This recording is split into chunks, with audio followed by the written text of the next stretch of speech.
tient sa notoriété du savoir-faire millénaire dans le domaine de l'eau. Un savoir-faire qui a poussé les autorités locales à ouvrir un musée de l'eau dans la région où beaucoup de visiteurs se rendent.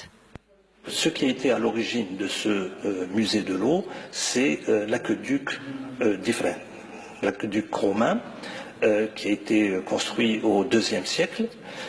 C'est le monument le plus important de la wilaya de Béjaïa. Pourquoi? Parce que nous avons des informations sur la manière dont la conduite a été construite. Jusqu'à présent, les Romains, on ne sait pas comment les Romains calculaient à l'époque, et aujourd'hui, grâce au témoignage qu'a laissé l'ingénieur Nonus Datus et à tous les relevés, on a des informations. Il y a donc l'aqueduc de Saldaï, et il y a également l'usage de l'eau à Toudja qui est également très important. Le musée de l'eau est un ensemble à caractère historique, culturel, scientifique et pédagogique composé d'un espace d'exposition, des vestiges anciens, entre autres. Il y a ici un savoir-faire lié à l'eau qui consiste donc à l'utilisation des moulins à eau comme source d'énergie, n'est-ce pas, et la manière dont l'eau est répartie entre les habitations, les moulins à eau, les jardins, etc. Donc c'est tout ça qui a été à l'origine, au début, d'un programme qui s'appelle ONG2, donc un programme européen, qui consistait à mettre en avant tous ces éléments. Au début, ce qui était prévu, c'était un musée virtuel, mais ensuite, la mairie de Toudja a mis à notre disposition l'ancien Souk el-Fellah, et qui sert aujourd'hui donc à Khamouaman, c'est-à-dire la maison de l'eau. Parce que le concept de musée de l'eau est beaucoup plus large. C'est-à-dire il y a la maison de l'eau ici, mais il y a également un certain nombre de structures liées à l'eau.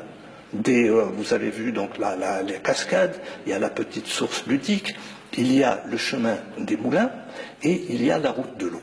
La route de l'eau, donc, c'est ce circuit qui va de Toudja à Toudja sur 50 km et qui passe par un certain nombre de sites et monuments liés à l'eau, comme par exemple Birslam, ou bien comme par exemple les grands termes de Toubou-Soukdou.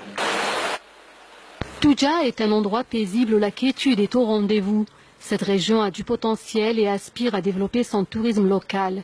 Sa belle nature, son aqueduc, ses cascades et ses sources d'eau intarissables attirent de plus en plus de curieux. Un endroit qui mérite de faire le détour.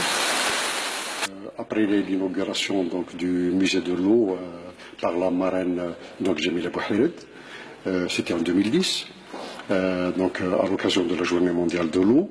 Depuis ce jour-là, la gestion du musée a été gérée par l'association GIHMAB.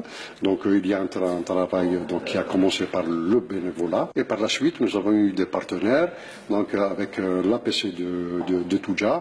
Et cette année, nous avons un nouveau partenaire depuis la visite du ministre à l'occasion toujours de la Journée mondiale de l'eau en 2016 par le ministre des Ressources en eau.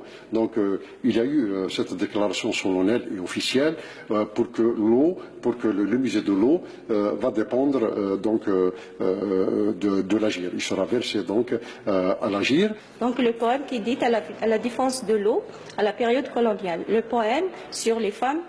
Sur l'eau des femmes de Toudja. أيام حديث كان طوعين سارة نمشي صنيتي القندالي إميديوسا ابن عاشور هوزي خفيه الصغلي سرايا. تسيف مفتوقات ديال الرياش ولا شاس ديال نغورا صايت انا ديك شنسين دوزين الرياش النعمه اللي غتتردز داخل ندلو نروح نري غورا هادسي الزابون ادي تروح غادي دورين تيمي قارون تسير ثوامان. La répartition de l'eau à Toudja, notamment la route de l'eau, fait actuellement l'objet d'une reconstitution.